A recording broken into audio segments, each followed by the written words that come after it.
That was a good effort there from O'Meara even to get the club on the ball, Judy. There's a lot of grass behind his club there that he had to get back through to actually get to the shot. And the awkwardness of the stance, it was nearly impossible. We saw Ernie Els on this hole earlier in the week with a similar sort of lie. Missed the ball completely, just went straight underneath it and had to then play it again. And it can certainly happen quite easily when you're hitting out of this hay and you've only got a short distance to go to the flag. We'll be right back, ahead 1-7. And this is the par putt for Justin Rose. Left his tee shot to the right of the green here at this 189-yard par 3. Boy, he got a tremendous ovation as he walked up to the 7th hole as we go back to 6. 4th at the par 4. That was not an easy shot either. Only about 12 feet of green to work with, and the ball coming off of that hump that was just to Mark's right. How things can change in a matter of 2 minutes. To the 5th. Parnevik, his birdie effort from behind the green. Ball slowed up quickly. So Parnevik at 2 over. Watts with a birdie now drops back to even as he began the day. That was moments ago. Now this for his par.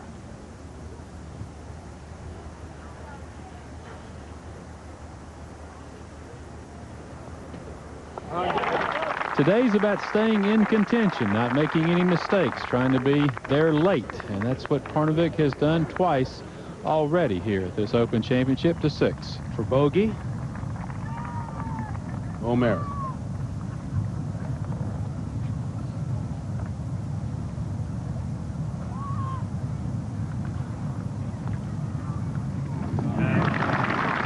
Well, 2 days in a row now, Mark O'Meara has escaped with a bogey at the 6th hole when things could have been a whole lot worse. So Mark goes to 2 behind Brian Watts once again, just as they started play. Now Jim Furyk.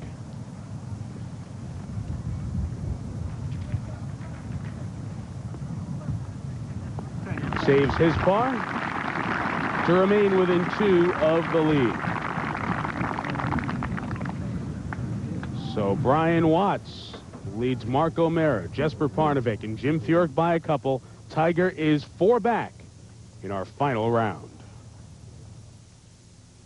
The city of consequence nearest to Birkdale and Southport is Liverpool, 25 miles to the east and about a half-hour train ride for commuters.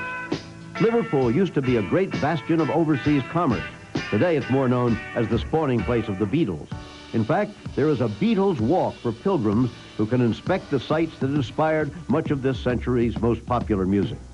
Bang, bang, Maxwell Silver hammer came down on her head. Bang, bang, Maxwell Silver hammer made sure that she was dead.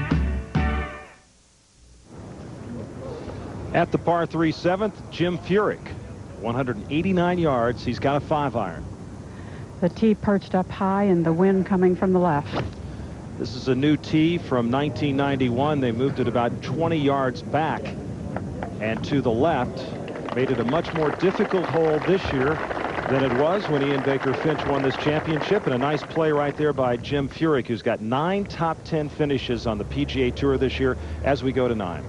Tiger Woods' second shot moments ago. 121 yards off a very awkward stance, fluffy lie.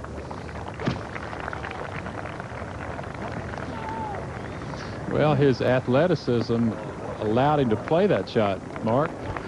He was aggressive here again, went with the driver off the tee, but just couldn't find the fairway today. Back at 7. And the tee shot here at the par 3 from Mark O'Meara.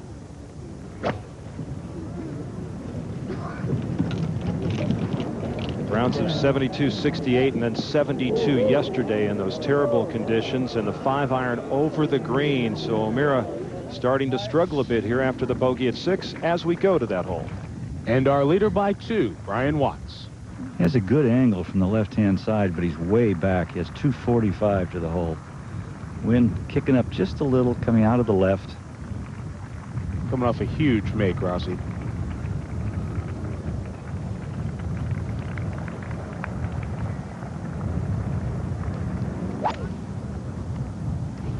tell you, he's killed this thing right at the left edge of the green.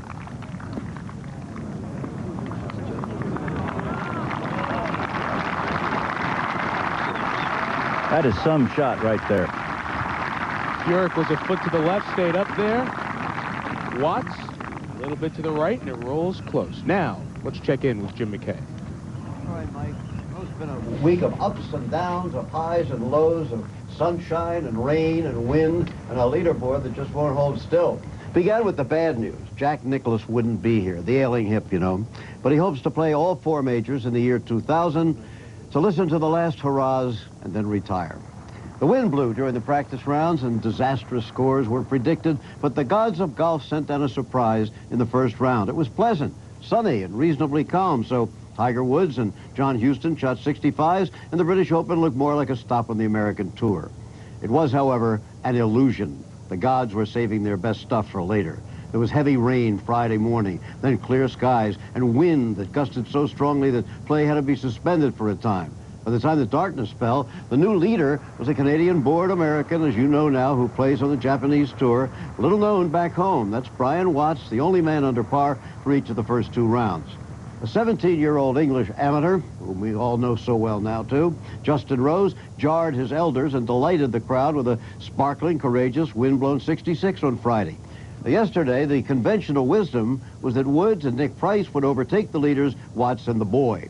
But the expert's crystal ball was clouded yesterday. It was Watts who played with steadfast calm, and young Rose who stayed close, and Masters champion Mark O'Meara who got into the fight. Woods shot 77, and Price a shocking 82, which led us to this final round. In the top 15 right now, 7 nations are represented. The U.S. and England, Sweden and Japan, Scotland and Italy and Denmark. But in a few hours, only 1 flag will fly above the rest, and only 1 player will hold the claret jug. It should be one heck of an afternoon at Royal Birkdale, don't you think, Mike? Certainly will, Jim. Whose name will be engraved onto that claret jug? The 3rd base on the bottom of it, with room for 75 more names. It's the same trophy that goes back to the 1800s. It's quite a trophy. Let's take you over to 9, and again, Steve Melnick. All right, Mike, this was a long birdie attempt moments ago by Tiger Woods. Big swing from right to left, and it continues to swing on. So Woods has left himself in that no man's land that he has struggled with all week, and here it is live. This for par. Well done. That's been the difference today. He's under par today because he's made a few of those. The last 3 days, it's been a case of many misses. He's just 4 back at 4 over. Back at 7. And this is where Mark O'Meara chipped to, so he'll have this putt for par. O'Meara coming off the bogey at 6, had a birdie at the 4th hole. Began the day at +2. That's where he stands right now. A little right to left move in this par putt. And a little bit too much to the right there, Judy. So O'Meara will make back-to-back bogeys at 6 and 7. That'll drop him to 3 over for the championship and 1 over on his round today. So Mark O'Meara, who's played a lot of tremendous golf through the years at Royal Birkdale. And earlier this was Jim Furyk for his birdie. Very aggressive with that putt. Jim, one of the better putters on the PGA Tour. We'll have a little something coming back for his par as we go back to the 6th. Parnevik a moment ago with his 2nd. He drove way in the right-hand rough, taking an iron to play short of the green.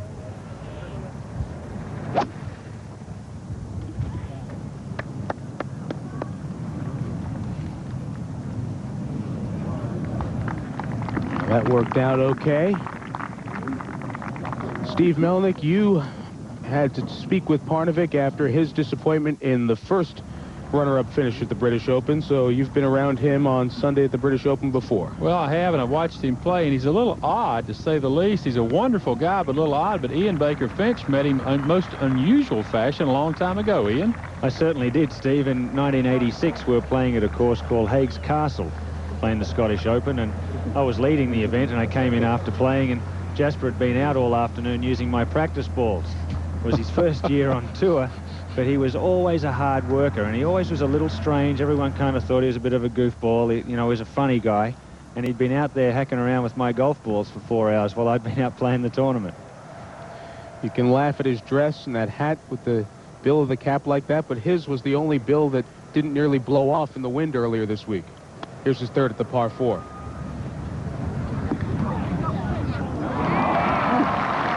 That was a really smart play. Now, Parnevik, with a very poor drive, could end up with a wonderful par save here at number 6. This hole, which has been so tough, it's just been a chore keeping it in the fairway and then hitting the green. Only 2 hit the green in regulation yesterday. Today, a little bit more of the players hitting the green in regulation. The scoring average, the toughest overall, and it's come down a bit today. Ian, with the wind turning, does the golf course play any easier or more difficult? Well, this is a more difficult wind. It's certainly not the wind that you'd normally play at this time of the year. The wind we've played the last 3 days is the prevailing wind. And I think the course is actually playing more difficult. Not more difficult as far as scoring goes compared to yesterday, because the wind was so much more severe. But this certainly, Mike, is a more difficult wind. And after a little bit of rain, temperature a little cooler, the course isn't quite as bouncy or as short as it has been. And it's so different here at number 6. It's a little bit of a break for the players. This hole, which was so long, was playing even longer because the wind coming out of the prevailing wind coming out of the west just made the second shot a long one, extremely long. Almost impossible, really, because if you didn't set your drive up properly, you then couldn't hit the ball low for your second because of the dunes on the right guarding the green. And we saw Brian Watts before hitting a fantastic metal 3-wood in here for his second. And he now has this for birdie. Coming down the hill just slightly, should go to his right.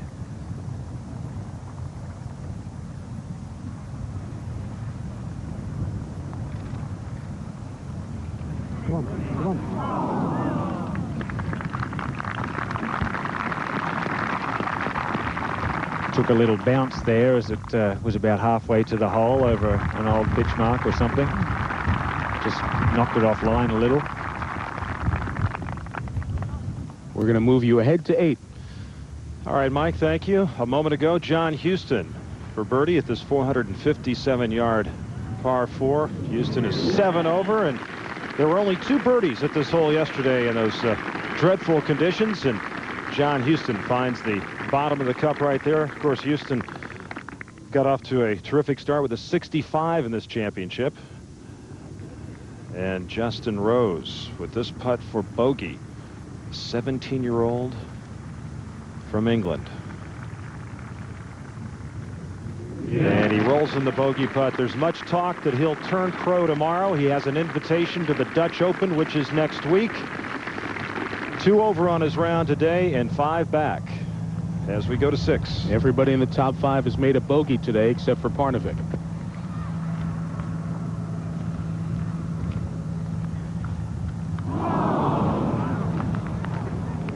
Scratch that thought. That's hard medicine to take, too, after hitting such a beautiful approach in there for his third. Almost hold his third shot from about 75 yards.